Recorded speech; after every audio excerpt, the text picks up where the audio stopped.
Salut à tous, aujourd'hui on se retrouve pour l'épisode numéro 102 de l'After Zap Image. Donc déjà ça fait une petite semaine que j'étais pas trop présent sur la chaîne YouTube parce que voilà, c'était les fêtes de fin d'année, j'avais pas mal de choses à faire. Donc aujourd'hui je suis de retour, je vous souhaite à tous de très bonnes fêtes, j'espère que vous avez passé un joyeux Noël et puis bonne fête aussi de fin d'année.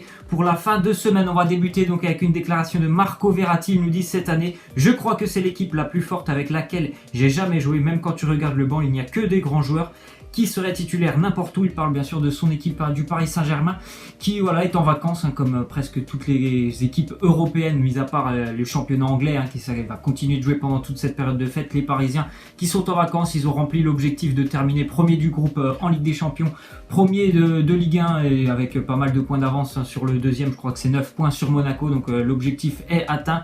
Voilà, maintenant on attendra bien sûr le mois de février et ce choc contre le Real Madrid, mais c'est vrai que bon, au niveau effectif, le Paris Saint-Germain est très bien armé pour aller, je pense, le plus loin possible dans la quête de son objectif principal qui est la Ligue des Champions. Ensuite, on voit une déclaration de l'entraîneur d'Everton, Sam Allardyce. Il nous dit: je serais très intéressé par Steven Nzonzi, mais quand vous regardez le nombre de footballeurs qu'il y a au club, c'est encore plus difficile d'y penser. Steven Nzonzi qui est vraiment pas très bien du côté de Séville, il ne s'entend plus vraiment avec l'entraîneur.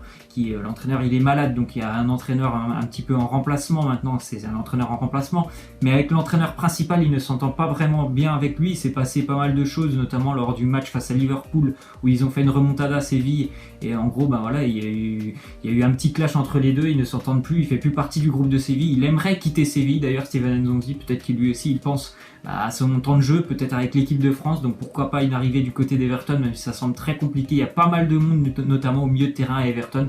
D'ailleurs, on voit un joueur d'Everton, Morgan Schneiderlin, le français, qui intéresserait West Ham, donc pourquoi pas un départ de Schneiderlin, une arrivée d'Nzonzi. On verra tout ça lors du mercato du mois de janvier, dans une semaine maintenant. Ensuite, on voit une petite statistique ou une anecdote assez incroyable entre les frères Ayou. André Ayou, qui était buteur, c'était lors de la journée précédente de Premier League, c'était samedi.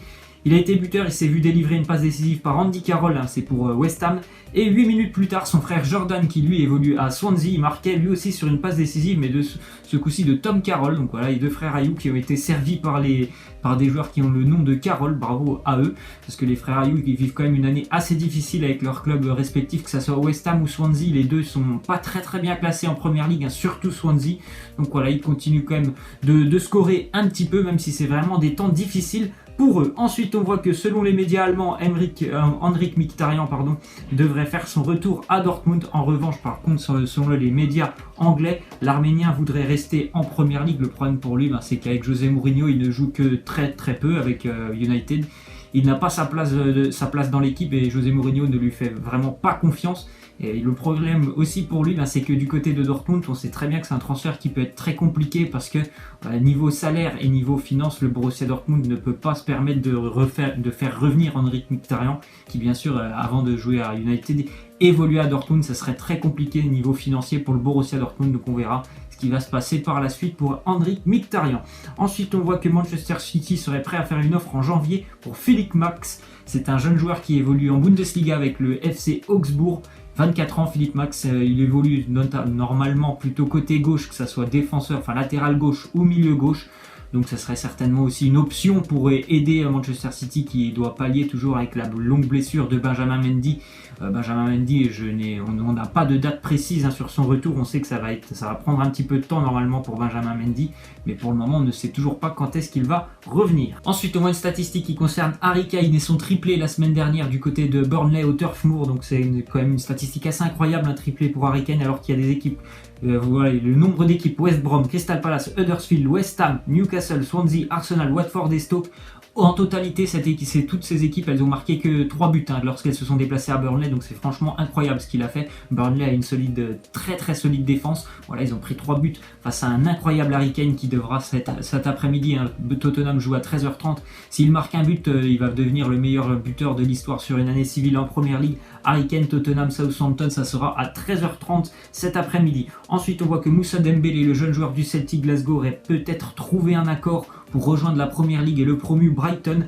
Il a déjà inscrit quand même 40 buts en 66 matchs depuis son arrivée au Celtic. Donc voilà, normalement ça pourrait se faire au mercato de janvier. Il devrait aider cette équipe de Brighton qui est promue mais qui fait vraiment un très très bon début de saison. Et je crois qu'ils sont à peu près au milieu de tableau, cette équipe de Brighton. Il pourrait aller aider cette équipe à aller chercher le maintien. Ensuite on voit que Benzema, voilà une petite info, est-ce que Benzema se surestime selon vous? Moi je trouve qu'il ne se surestime pas, mais en tout cas je pense que voilà, il a énormément de difficultés cette année. Les chiffres ils sont vraiment pas bons pour lui parce que c'est seulement 14 buts sur l'année 2017, c'est vraiment assez décevant. Lors du Classico il a été complètement transparent pour pas dire inexistant face au Barça, Karim Benzema, et après bon voilà, il y a des déclarations que les gens ne comprennent pas. Par exemple voilà, il a dit est-ce qu'après les 3 premières places du Ballon d'Or le classement est aléatoire parce qu'il a terminé 25e. Voilà, je peux comprendre qu'ils soient un petit peu déçus parce qu'il a fait quand même une belle année l'année dernière avec le Real et terminé 25e. Je pense qu'il l'a un petit peu mal pris, mais je trouve que c'est quand même un joueur assez intéressant pour les autres joueurs. Après, pour moi, c'est pas l'un des meilleurs attaquants du monde, ça je ne dis pas ça, c'est pas l'un des meilleurs numéro 9, mais c'est pour moi un joueur intéressant. Après, est-ce qu'il se surestime? Je ne trouve pas, mais bon, peut-être que certains peuvent trouver que oui, il se surestime. Ensuite, on voit une déclaration de Sergio Ramos, il nous dit: à Barcelone, je suis sûr qu'il pense que je dois aller en prison. Avec Puigdemont, le président catalan qui a dû fuir l'Espagne. Sur l'action, je n'ai pas l'intention de frapper Suarez. Bon, c'est Sergio Ramos, quoi. Je sais pas s'il n'a pas l'intention de le frapper, mais visiblement, comme quand on revoit les images, on a un petit peu l'impression qu'il a quand même bien envie de lui faire mal à Luis Suarez. Bien sûr, après, voilà, il y avait déjà le Barça qui menait, c'était assez difficile pour eux. Il a failli, bien sûr, reprendre un nouveau rouge, quand même recordman, je crois, des cartons rouges. Sergio Ramos en Liga, encore une fois, il a un petit peu pété un câble, mais en même temps, c'était le Classico. Je pense qu'il avait vraiment mauvaise que le Barça mène assez aisément, on va dire 3-0. Après voilà, le Real a manqué énormément d'efficacité, mais voilà, ça fait quand même une victoire nette et sans bavure, 3-0 pour le Barça. Ensuite, on voit que Arda Turan devrait quitter le FC Barcelone et rejoindre la Turquie, pourquoi pas le Beşiktaş. Moi, je trouve que c'est vraiment une bonne nouvelle pour lui, il n'a pas de temps de jeu avec le Barça. C'est un joueur que j'appréciais énormément avec l'Atlético Madrid parce que c'est quelqu'un qui se donne énormément sur le terrain, il a beaucoup d'envie, c'est un chien en fait sur le terrain, Arda Turan, et j'aime vraiment ce style de joueur. Je pense que ce serait vraiment bien pour lui de retrouver une équipe comme ça avec un peu plus de hargne qu'au Barça, comme le Beşiktaş, ça lui ressemble un peu plus. Pour moi, je trouve que ce serait vraiment un bon choix pour lui de rejoindre la Turquie, et pourquoi pas, je ne sais pas s'il pourra jouer la Ligue des Champions avec le Beşiktaş. Ensuite, on voit une déclaration de Florentino Pérez, le président du Real Madrid. Il nous dit: nous nous sentons fiers de notre équipe et de notre entraîneur Zinedine Zidane. Ils font partie de cette légende et de ce mythe qu'est le Real Madrid. Alors oui, bon, ça, on est tous d'accord que le Zidane est un mythe pour le Real Madrid. Après, ce serait peut-être bien aussi pour le Real de se concentrer un petit peu sur le terrain et de trouver les solutions, parce que voilà, ce début de saison, il est quand même assez mauvais pour le Real Madrid, cette deuxième place en Ligue des Champions, 14 points de retard sur le Barça. Donc ce serait bien pour eux aussi de trouver un petit peu des solutions sur le terrain pour les joueurs du Real Madrid. On continue donc avec Arsenal qui préparerait une offre de 45 millions pour Julian Draxler, le milieu de terrain du Paris Saint-Germain. Voilà, il a fait, on va dire, une bonne saison depuis qu'il est arrivé à Paris. Après, il a un petit peu de mal à s'imposer dans l'effectif, ça c'est un peu plus compliqué pour lui. Je pense qu'Arsenal, c'est vraiment un club qui pourrait lui convenir parfaitement. Un club assez jeune avec pas mal de place au milieu de terrain. Pourquoi pas aussi le départ de Mesut Özil qui pourrait favoriser son intégration à Julian Draxler. Donc pour moi, ce serait vraiment une belle opération qu'il quitte Paris et qu'il rejoigne Arsenal.